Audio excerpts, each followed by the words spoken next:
Bismillahirrahmanirrahim. Assalamualaikum warahmatullahi wabarakatuh. Selamat pagi, selamat siang, dan selamat malam Ibu Bapak. Semoga Ibu Bapak selalu dalam lindungan Allah Subhanahu wa taala.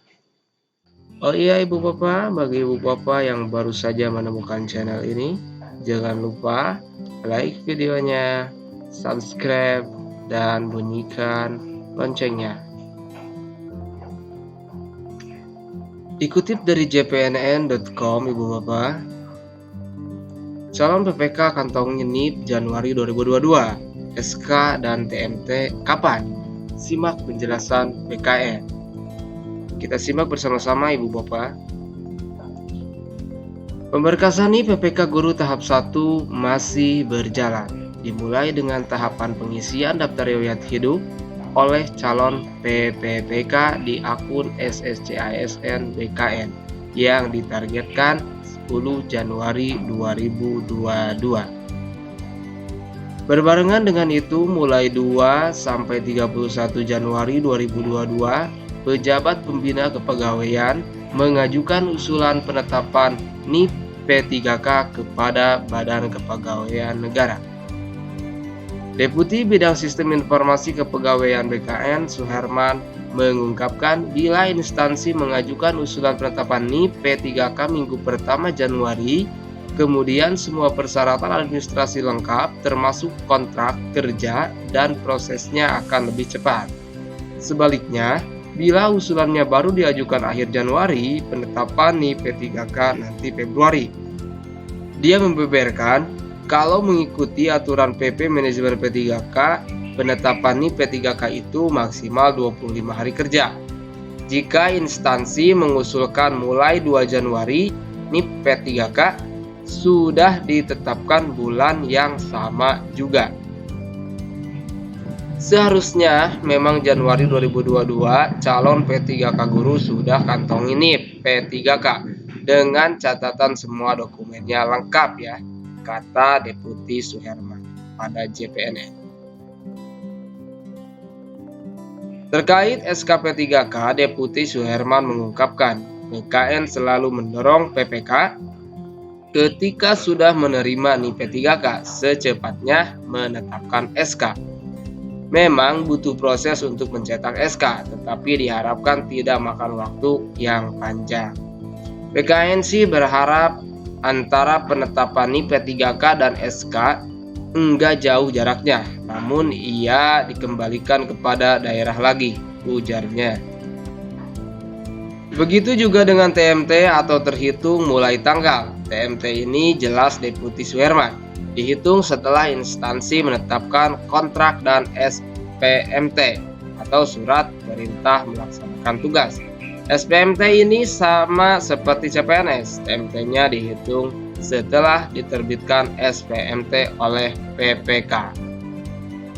Apabila PPK sudah menggunakan sistem IT, Deputi Suherman mengatakan prosesnya bisa cepat. Sebaliknya, bila prosesnya manual tentu akan lama karena diketik satu persatu. TMT ini juga jadi patokan penghitungan gaji P3K. Misalnya 1 Januari 2022 maka gajinya dihitung dari tanggal tersebut. TMT 1 Februari gajinya dihitung mulai Februari. Sebelumnya BKN dalam surat nomor 19456 garis miring B strip MP strip titik 01 titik 02 garis miring SD garis miring D garis miring 2021 tertanggal 20 Desember 2021 dan ditandatangani Deputi Bidang Mutasi Kepegawaian Aris Windianto menyebutkan pelamar yang dinyatakan lulus agar mengisi DRH. Kemudian menyampaikan kelengkapan dokumen secara elektronik melalui sscin.bkn.co.id yang dibuka mulai 24 Desember 2021 sampai 10 Januari 2022. Penyampaian kelengkapan dokumen usul penetapan NIP P3K guru oleh instansi disampaikan melalui SAPK dan aplikasi Doku Digital mulai 2 Januari sampai 31 Januari 2022. Penetapan mulai berlakunya pengangkatan sebagai P3K Guru 2021 ditetapkan terhitung mulai tanggal 1 bulan berikutnya dari tanggal penyampaian usul. Penetapan NIP P3K guru kepada Kepala BKN untuk instansi pusat dan Kepala Kantor Regional BKN untuk instansi daerah. Nah itu Ibu Bapak seputar informasi mengenai SK dan NIP juga TMT guru P3K. Untuk semua itu harus beres dulu DRH-nya Ibu Bapak supaya tidak menghambat dalam proses NIP, SK, dan TMT-nya Ibu Bapak supaya cepat cair. Dan mudah-mudahan Ibu Bapak dimudahkan untuk mengisi DRH-nya. Semoga cepat beres Ibu Bapak. Nah, dan dari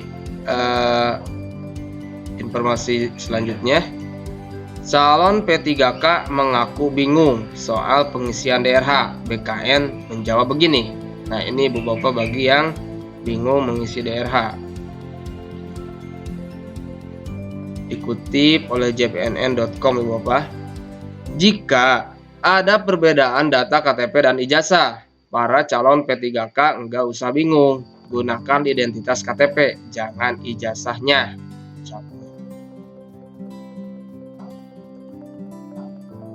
Nah itu jadi kita menggunakan KTP saja Ibu Bapak ya. Baik, kita sama-sama untuk menelaah informasi ini ya Ibu Bapak ya.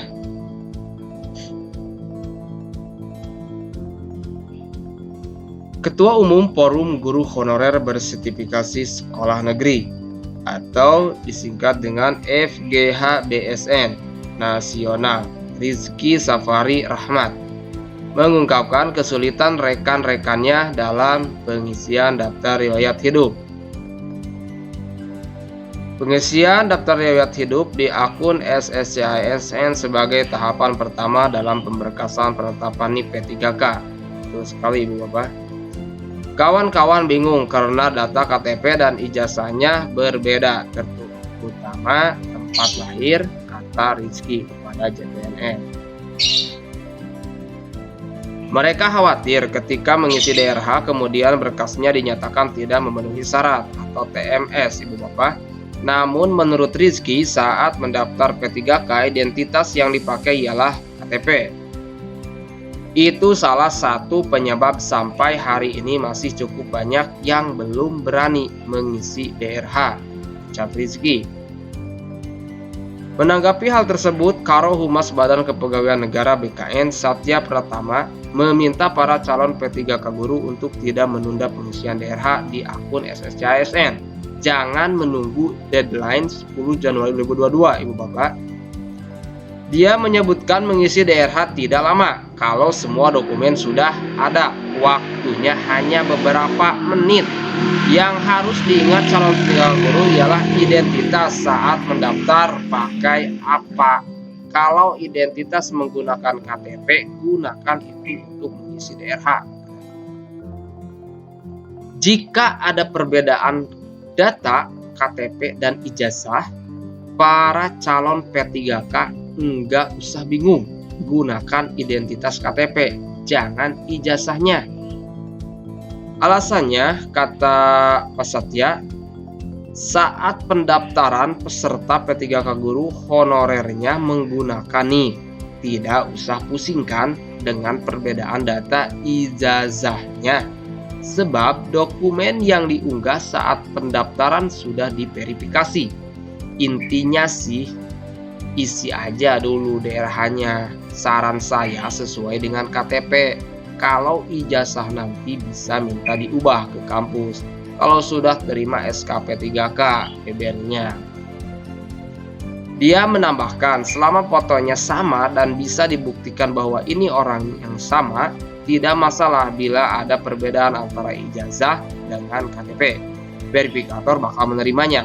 Lagi pula, dokumen yang diunggah guru honorer saat mendaftar kemudian dinyatakan lulus, sudah diverifikasi.